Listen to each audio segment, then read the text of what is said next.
Bienvenue Stop Invest, la chaîne des top d'investissement. Ici, on parle essentiellement d'entreprises de qualité. Avons-nous une opportunité d'investissement sur Broadcom? C'est la question à laquelle on va essayer de répondre en se basant sur l'état financier de la compagnie. Je rappelle que ceci représente uniquement mon point de vue et non un conseil d'investissement. Et comme d'habitude, je me réserve le droit de me tromper. Broadcom, on en a parlé plusieurs fois. Il me semble que sur cette chaîne-ci, Broadcom, on l'a mentionné combien de fois. Et je pense également qu'on a fait une note d'analyse également sur Broadcom. Il y a je pense également, soit c'est cette vidéo-ci ou c'est celle-ci. Donc, je pense qu'on a partagé une note d'analyse sur Broadcom. Je pense bien. Et je pense que quand on parlait du deal du siècle ici, je pense qu'on avait également eu au bon... Enfin, le prix, on l'avait identifié à un prix assez intéressant, je pense à peu près à cette période-ci. Attention, je n'ai jamais vraiment bénéficié de Broadcom, même si, malgré le fait que j'ai pu lire les rapports financiers de la compagnie ici, j'ai toujours considéré que je ne connaissais pas assez sur cette compagnie. Donc, c'est la raison pour laquelle je n'ai pas énormément d'actions dessus. Quand je dis énormément d'actions dessus, j'ai juste une position de suivi, c'est une seule action. C'est généralement quand j'achète une action, ça me permet de, vu que je n'aime pas payer avec de l'argent, ça me permet de, enfin, comment dire ça?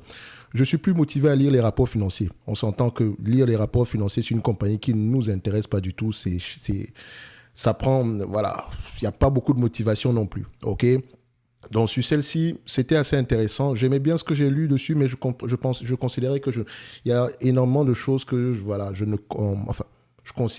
à cette période-là, je pense que je voulais en apprendre un peu plus que ça sur la compagnie. Donc, je n'ai vraiment pas bénéficié ça change rien déjà à mon portefeuille au prix actuel. Donc, c'est insignifiant par rapport à mon prix d'acquisition, par rapport au nombre d'actions que je détiens ici. On s'entend que Broadcom, c'est une belle entreprise. OK, mais ça reste un business qui est cyclique. OK, donc si c'est un business qui est cyclique, ici on aura tendance, c'est pour ça qu'on n'aura pas tendance à payer des multiples assez élevés, même si vous pensez qu'il y a une énorme croissance, etc. OK, donc aujourd'hui par exemple, acheter du Broadcom aujourd'hui, si vous l'achetez à 22 fois les bénéfices. Et sachez que Broadcom, étant un business cyclique, aura tendance à revenir aux alentours de 15 fois les bénéfices par là. OK? Donc, si on se base sur est-ce que c'est un business assez prévisible ici? Sur les dernières années, oui. Mais comme je l'ai mentionné ici, allez-y regarder en profondeur ici. Broadcom vend quoi? Ils vendent quoi à qui? OK? Donc, est-ce que leurs clients, est-ce que les clients ici sont diversifiés? Et essayez de vérifier s'il n'y a pas des clients ici, des gros clients qui aimeraient se passer de nos produits dans le futur. Donc, c'est très important. En date d'aujourd'hui, elle a sorti ses résultats financiers, etc. Beaucoup de gens s'excitent ici par rapport à l'augmentation de dividendes, etc.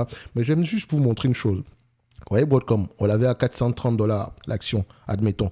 430 $ l'action par rapport aux bénéfices nets attendus en 2024, aux dividendes attendus en 2024. Donc, ça fait à peu près 20, disons, on va l'arrondir à 21. 21 divisé par 430. OK?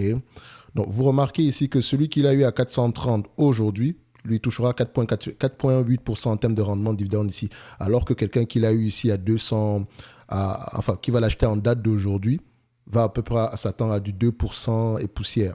OK? Donc, c'est toujours intéressant d'acheter une entreprise pour moins que ce qu'elle ne vaut réellement. Quand vous l'achetez en 2022 ici, à 12 fois les bénéfices, en fait, vous étiez en train de l'acheter à 8% de rendement, déjà à cette période-là. Aujourd'hui, en l'achetant aujourd'hui à 22 fois les bénéfices, vous l'achetez à 4,54% de rendement pour les bénéfices nets actuels. D'accord? Si on prend en considération les bénéfices nets attendus en 2026, on s'attend à peu près à du 69,98 par rapport à mon prix actuel, par rapport au prix d'acquisition en date d'aujourd'hui, 122, on a à peu près du 7,59%.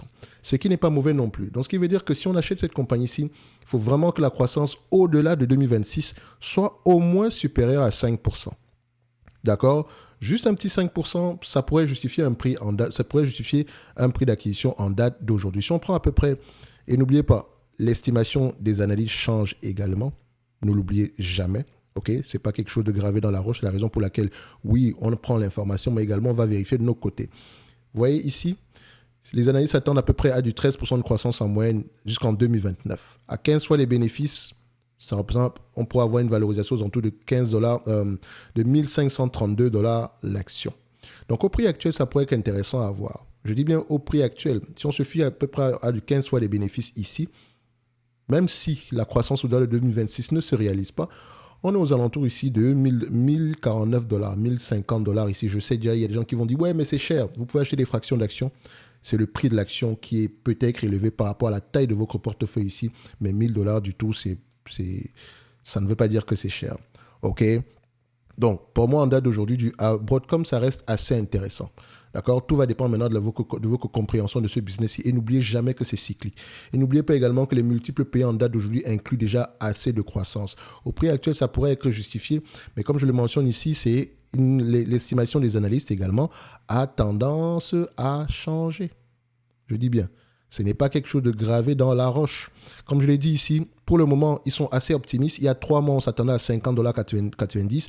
Aujourd'hui, c'est $69,98.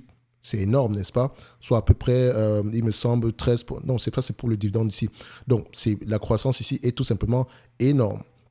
Donc, par rapport à 2025, on s'attendait à $47,57 il y a 6 mois. Aujourd'hui, c'est $61,60.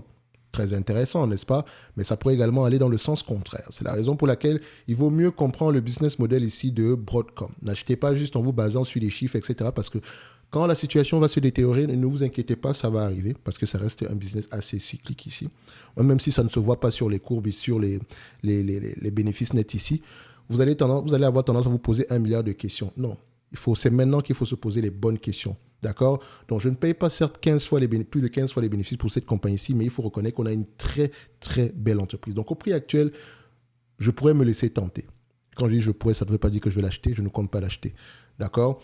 Mais c'est un bon business. Donc, si ça vous intéresse, allez-y, regardez en profondeur. Le prix actuel peut toujours être... Pour ceux qui regardent, ceux qui sont intéressés par le dividende, ici, il y a de grandes chances que ce dividende continue à croître.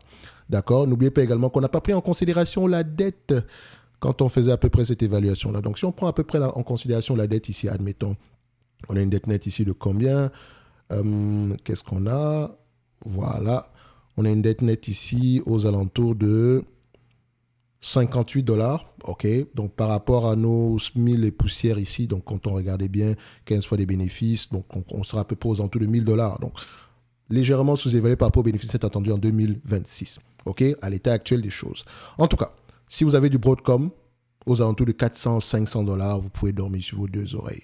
Je pense que c'est une entité qui pourrait à long terme justifier au moins un prix minimum de $1000. D'accord? Donc, ceci n'est que mon avis et non un conseil d'investissement. Comme d'habitude, je me réserve le droit de me tromper. Et n'oubliez pas, si cette entreprise vous intéresse, toujours lire ses rapports financiers. Les chiffres, c'est bien. Mais la seule chose qui vous aide à tenir à long terme, c'est la connaissance ici de votre business, la connaissance ici de l'entreprise et la connaissance également de l'industrie dans laquelle elle opère et comment cette industrie-là se comporte généralement. OK? Donc, d'aucuns vont peut-être se poser la question ici, mais ouais, c'est une belle entreprise, la croissance, etc. Pourquoi tu ne payes pas 20 fois les bénéfices? Je sais que dans ce segment-là, on ne paye pas ces niveaux de multiples-là. Oui, Nvidia aujourd'hui, c'est peut-être comment on dit ça?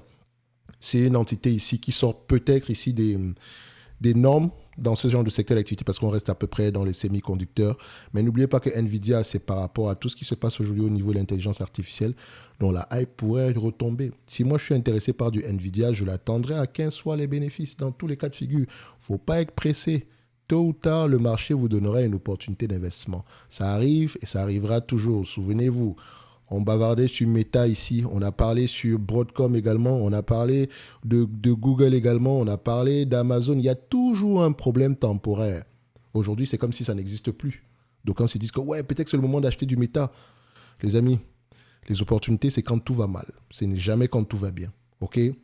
Donc, intéressez-vous au secteur d'activité où vous avez généralement ici des nuages gris à l'horizon. Privilégiez à peu près les entreprises les plus solides et intéressez-vous et passez du temps sur le business model. D'accord? La compréhension du business model ici vous aide. Business model ici inclut quoi? Qu'est-ce qu'on fait? À qui est-ce qu'on vend? Comment est-ce qu'on le vend? Est-ce qu'on peut augmenter les prix? Quelle est la taille du marché? Qui sont nos compétiteurs?